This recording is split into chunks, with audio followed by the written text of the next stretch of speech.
Bienvenue dans le monde du silence. Depuis quelques jours, les sapeurs-pompiers de l'île Malus sont plongés dans le futur. Le premier prototype de véhicule de secours et d'assistance aux victimes, 100% électrique, a remplacé le temps en bain test le traditionnel VSAV à moteur thermique. L'innovation d'aujourd'hui sera-t-elle une évidence demain ? Élément de réponse avec les sapeurs-pompiers qui l'ont piloté à travers leurs interventions quotidiennes. En termes de conduite, bilan plutôt positif. Bonne maniabilité, un angle de braquage assez important, contrairement aux anciennes ambulances. Au niveau recharge, c'est assez rapide également. Donc pour nous qui sommes un centre urbain, c'est intéressant d'avoir une recharge rapide. Sinon, assez ergonomique dans son ensemble, donc plutôt positif. Pour nous, en tant que chef d'agré, c'est très bien. On peut pas dire autre. Alors encore une fois, on précise, hein, c'est un prototype. Ouais.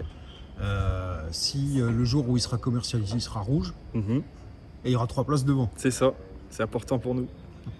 Donc vous avez fait quoi, une garde de 24 heures 24 heures, oui. D'accord. Et avec beaucoup d'interventions à la journée. 24 heures, si je dis pas de bêtises, on était à 12 ou 13 départs rien que pour la une, donc cette ambulance-ci. Et à chaque fois, on ne descend pas en dessous de 75-73% de batterie. Ce qui est intéressant aussi, c'est qu'à chaque fois qu'on décélère ou qu'on freine, elle récupère un peu d'énergie. Donc je pense que ça doit jouer également. Non, sinon la batterie, pour moi, est assez efficace.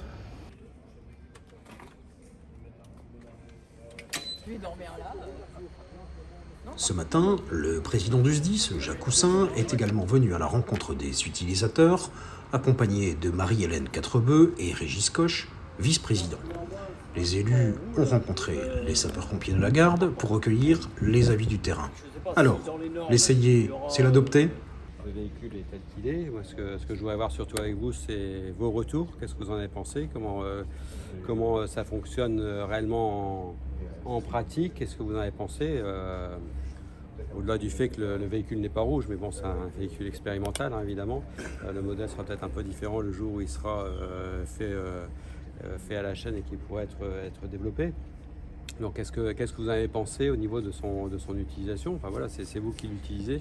C'est vous qui pouvez nous donner le retour, quoi. Pour ma part, c'était une bonne expérience.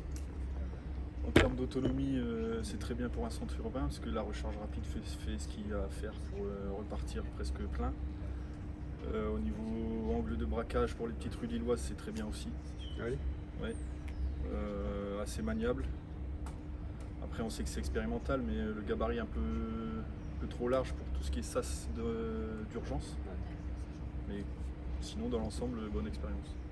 Le lieutenant-colonel Stéphane Beauventre, du pôle des moyens logistiques, a piloté cette expérimentation.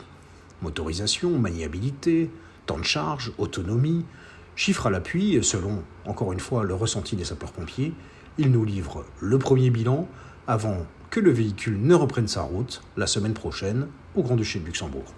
Alors le bilan aujourd'hui est statistique à l'appui puisqu'on a demandé à chaque intervention de nous évoquer d'abord à combien de pourcentage était le véhicule au départ, la durée d'intervention, le nombre de kilomètres parcourus et le pourcentage à l'arrivée.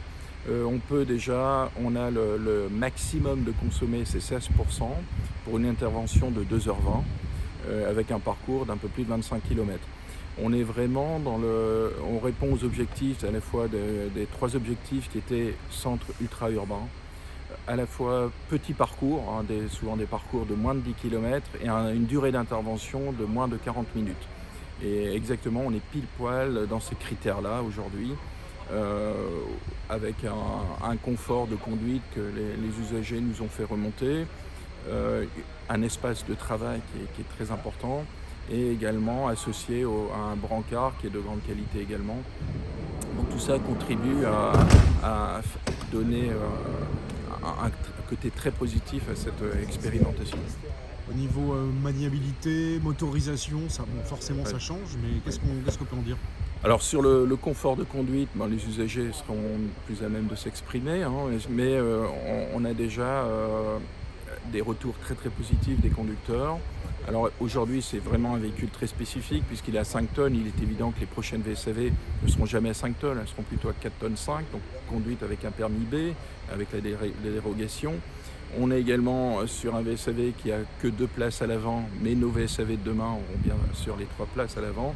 Il sera rouge et avec le 2 tons homologué de la sécurité civile. Voilà. La grande force aussi, c'était la charge, une charge très rapide puisqu'on est sur du 32 ampères. Et donc c'est une charge qui permet de repartir quasiment à 100% systématiquement dès lors où la VSAV est rentrée au second de secours. Et on voit que sur les décélérations, on récupère aussi un peu d'énergie. Comment ça marche? Oui, alors c'est une technologie qui permet effectivement à la décélération de récupérer facilement 1%.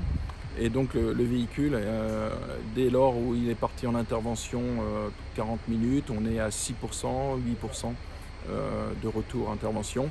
Il a enchaîné 3 interventions consécutives et on est descendu à moins 16%. Donc en une phrase ou deux, quel est le bilan global? Je pense que le bilan global pour ce véhicule, c'est tout d'abord c'est un véhicule qui est parfaitement adapté au site retenu. C'est un véhicule qui répond aux attentes de nos personnels et ça c'est le gros point clé que l'on voulait mettre en exergue.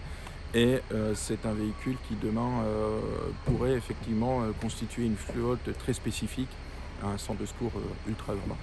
Au niveau technique, il y a encore un peu de Alors travail. oui, on est sur un prototype. Je pense qu'aujourd'hui, à la vitesse où le développement technologique se fait, je pense qu'on améliorera encore la portance du véhicule au-delà de 200 km, la capacité des 5 heures au-dessus. Et également, il faudra aussi demain associer nos ateliers mécaniques sur la maintenance de ce type de véhicule. Voilà, c'est tous les enjeux de ces essais.